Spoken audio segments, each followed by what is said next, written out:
өөрийнхөө хүүхдийн төлөө Баянгол дүүргийн нийт хүүхдүүдийн төлөө цаг зав амралтын өдрөө зориулж ирсэн нийт эцэгчүүдэд баярлалаа. Та бүхэнд баяр хүргэе. За сая манай засаг дарга маань өөрийнхөө нийтийн аж ахуйн талаар ярьж байна. Бас хүүхдийн талаар засаг дарга маань бас нийтэд их хөрөнгө оруулалт хийсэн. 2025 онд Баянгол дүүрэгт замын хөдөлгөөн одоо хүүхдийн амнаас эрүүл мэнд эрсдэггүй ийм дүүргээрээ бол бусад нийслэл аймагуудаа бол хошуурчилсан байгаа. Тэгээд засаг даргадаа бүгдээрээ баяр хүргээд алгадчихъя. Өнгөрсөн жил маш их хэмжээний сургуулийн орчин дэх аюулгүй байдлыг хангасан тэмдэглэгээ уул нийслэлийн ёстой ажил. Гэхдээ манай дүүргийн хамт олон маань ингээ хийж гүйцэтгэсэн байгаа. За би илтгэлийнхаа гарчгийг нэлээд олон зүйлийг бодолцсны үндсэн дээр өгсөн байгаа. Хүүхэд бол бидний ирээдүйн амьдрах орчин гэдэг. Ирээдүйд биднийг хүүхдүүд маань энэ улс орныг авч явна. Харин эсвэргээрээ хүүхдүүдийн маань өнөөгийн амьдарч байгаа өсөж байгаа орчныг бол бид нар өөрсдөө бүрдүүлж байгаа. Бид нар хүүхдүүдэд ямар орчинд өсгөх нь ирээдүйн Монгол улс бол тийм байна. Тэгээд ирээдүйн Монгол улсыг өнгөтэй өөдтэй болгохоор энд хуран цугласан өөрсдөө нэг зориулаад цаг алга ташчаа. Дахиндаа зүрхэндээ массаж хий.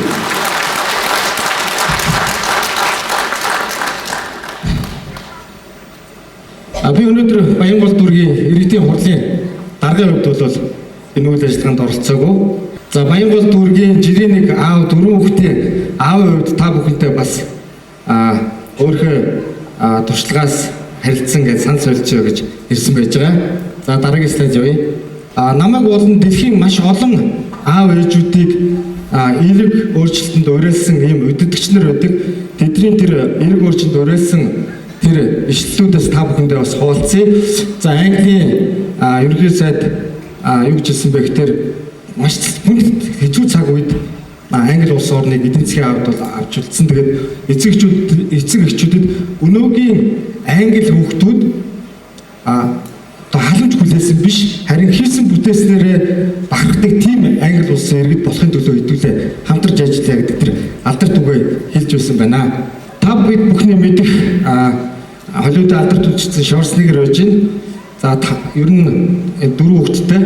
Тэгээд октодтой маш хайртай хүн. Тэгээд Аризона мужийн муж улсын захирагчаар сонгогдохын өмнө алдарт төлөгч О'Харагийн нэвтрүүлэгт ороод за татвар төлөгчдөөс ирсэн, иргэдээс ирсэн нэг асуултанд хариулсан. Тэр асуулт нь юу байсан бэ гэхээр та яагаад Америкийн нэгдсэн улсын татвар төлөгчдийн мөнгийг төсвийг яагаад цагаачдын хүүхдүүдэд зориулж сургалтын төлбөр зориулж зарцуулах гэдэг юм гэдэг асуултыг тавьсан.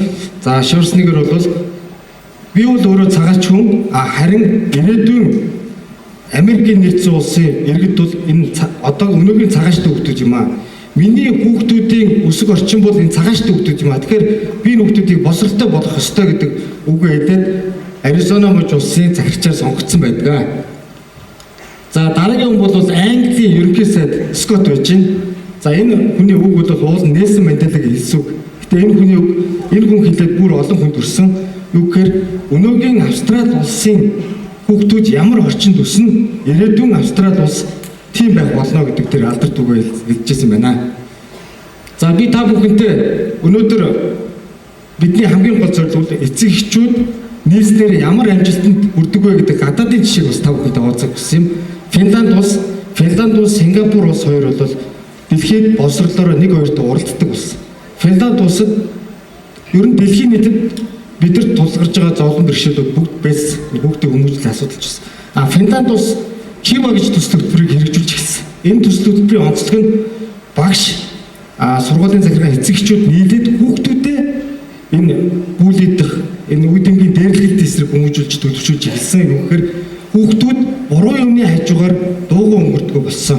Ангиараа нийлээд тэр хүүхдийг шүүмжлэхээс илүү нийлээд нөгөө бүлэдж байгаа хүүхдийг засч авдаг. Ингээд Финланд улс бол дэлхийд төлөвчлөөр бол 1-2-т бичигддэг. Ийм улс байж байгаа бүхэн мэднэ. За дараагийн жишээ бол Норвей, дандаа Скандинавын орнуудын жишээ чинь Норвеги улсын All We Ask гэдэг хөтөлбөр байж байгаа. Финланд улсынхтай яг ижилхэн. Гэхдээ нөгөөдгөөс юугаар ялгаатай вэ гэвэл эцэг эхчүүдийн оролцоог бүр илүү болгож гисэн. эцэг эхчүүд нийлээд зөвхөн өөрийнхөө хүүхдийн төлөө биш, яг энэ танхимд сууж байгаа та бүхэн шиг бүх ангийн хүүхдийн төлөө явж эхэлсэн. Финланд улс энэгээр 98% амжилттай энэ хүүхдүүдийн төлөвшил тэр сөрөг эрхчлөөний асуудлуудыг шийдвэрлэж чадсан юм сайн талтай байдаг. Тэгээд энэ дээр хоёр хөтөлбөр маань бас дэлхийн бусад улс орнуудад ингээд албан ёсоор ингэж өргөдөөд хэрэгжүүлэгдэж явж байгаа. Ирээдүйд бол манай засаг дарга маань Баянгол дүүрэгт бол авчиж нутгчуулах байхаа гэж хүлээж байна. За бидний сайн мэдих нэг жишээ болж байгаа Японы хүүхдүүд ингээд ангиа цэвэрлэж байдаг. За бидний үеийнхэн бол бүгдээрээ хөдөлмөр хүнийг бий болгоно гэдэг анги танхимаа цэвэрлэдэг. За өөрсдөө амьдарч байгаа дүүргээ орчноо цэвэрлэдэг байсан.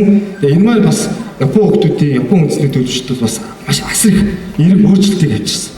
За Японоос цаашаа Сингапур улс авч хэрэгсэн. Одоо бол хойд Европын орнууд яг энэ осожи гэдэг энэ зан суртахууныг энэ нийгэмд үйлчилж байгаа энэ үйлчлэгээний асуудлыг хүүхдүүдэд төлөвшүүлэхээр ингэ ажиллаж байгаа. Тэгээд нэг ийм үг байдаг. Хуучны сайн цуулыг дахин сэргээх нь шинжилэл юм а гэж үг байдаг. Тэгэхээр бид бүхэн хуучныхаа сайн зүйлийг хүүхдүүдэд уламжилж дахин нэг шинжилгээг бий болох шаардлага тулгараад байна. За би энийг нэг зөвлөмөргүй байгаамаа. Гэхдээ энэ хөл хорионы жишээ маш олон улс орн энийг авч хэрэгжүүлсэн. Ихэвчлэн нөгөө иргэний төлөвшил одоо үндэсний төлөвшил жоохон тийм муутай улс орнууд хэрэгэлдэг. За Исланд, Америкийн нэгдсэн улс, Өмнөд Солонгос, Австрали гэдэг. Гэхдээ өөрсдийнхөө хүүхдүүдийн ард үндэснийхээ төлөвшил зан аршинд тааруулж хэрэгэлдэг. За ихэвчлэн бол 14 нас хүртэлх хүүхдүүд бол 20 цагаас хойш зөвхөн эцэг их асар хамгаалагчтай гадаад орчны амьдралд оролцох. За 18-аас 18 хүртэлх насны хүүхдүүд маань 22 цагаас хойш эцэг их асар хамгаалагчийн хувьд бол оролцдог. Энэ ингэснээр хар тамхи болон одоо нийгэм тулгамдж байгаа асуудлаас маш сайн шийдвэрлэж чадсан гэдэг. Энэ дээр бол Исланд улс тэргүүлт юм байлээ. Исланд улсын энэ хөл хорой хүүхдэд зориулсан хөл хорой бол 98% амжилтыг бас үзүүлсэн гэж ярьдаг. За Солонгос улс хэрэгжүүлж байгаа нь манай улс ч гэсэн хэрэгжүүлж байгаа юу гэхээр шөнийн цагаар хүүхдүүдэд нөгөө PC банд тоглохгүй, компьютерийн үйлчлэгээний газар оруулахгүй ийм хөл хоройг бол манайх авч хэрэглээд ингэ ажиллаж байгаа. За дотоодын сайн жишээ яриа. Манай Баянгол дүүргийн жишээ болж байгаа. Нэгэнгийн анги отгонд үе багштай. Би энэ хүүхдүүдийн талаар ярихгүй бол маш гайхалтай хүүхдүүд. Гэтэ би тэдний эцэг эхчүүдийн талаар ярих гэсэн. Энэ эцэг эхчүүд бол жирийн эцэг эхчүүд. Жирийн яг бид нар шиг эцэг эхчүүд. Гэтэ юугаараа өөр байсан бэ гэхээр юугаараа бусад ангийн одоо эцэг эхчүүдээс өөр байсан бэ гэхээр хүүхдүүдээсээ илүү нэг хамт олон болсон байсан. Хичээлийн бус цагаар чөлөө цагаараа бүр ингээд эцэгчүүд нь хүүхдүүдээс илүү хамт цагийг өнгөрөөдөг. Тэгээд хүүхдүүд нь дагаад эцэгчүүдэд дагаад хамт цагийг өнгөрөөдөг. За маш эерэг эрхчлөөнд суурилсан, хүүхдүүд зөв зан суртахуунд суурилсан ийм эцэг эхийн ийм хамт олон болсон. Сургуулийн хүүхдийн ангийн хамт олон биш, эцэг эхийн хамт олныг энэ ангид бүрдүүлж чадсан байдаг. Хүүхдүүд нь мэдээж сурлах хөдөлмөрөөр бол өндөр амжилттай байсан. Гэхдээ хамгийн гол эдний ангийн амжилт бол бүх хүүхдүүд маш өндөр хүмүүжил төлөвшөлтөй нэгнийгээ дандаа зөв зүйл дээр дэмждэг.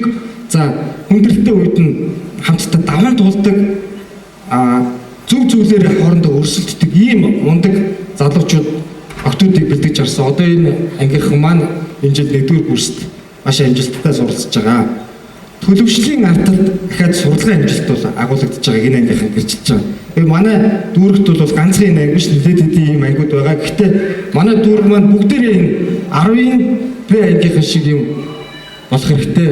Тэгээ өнөөдөр бид нар зүгээр ч удаагүй Монгол улсын ирээдүйг, Баянгол дүүргийн ирээдүйг өнгөтэй өөдтэй болох өөрчлөлтийг хийхээр бид бүхэн цугласан. Бид бүхэн бол өөрийнхөө зөвхөн өөрийнхөө хүүхдийн төлөө биш, зөвхөн өөрийнхөө хүүхдийн ангийн хүүхдийн төлөө биш. Бид бүхэн Баянгол дүүргийн бүх хүүхдэд анхаарахаар цугласан. Тэгээ та бүхэндээ Монгол улсын ирээдүйг, Баянгол дүүргийн ирээдүйг өнгөтэй өөдтэй болохоор цугласанд та бүхэндээ нийт одоо эцэгчүүд нийт хүүхдүүдийн өмнөөс таларснаа илэрхийлье. Баярлалаа та.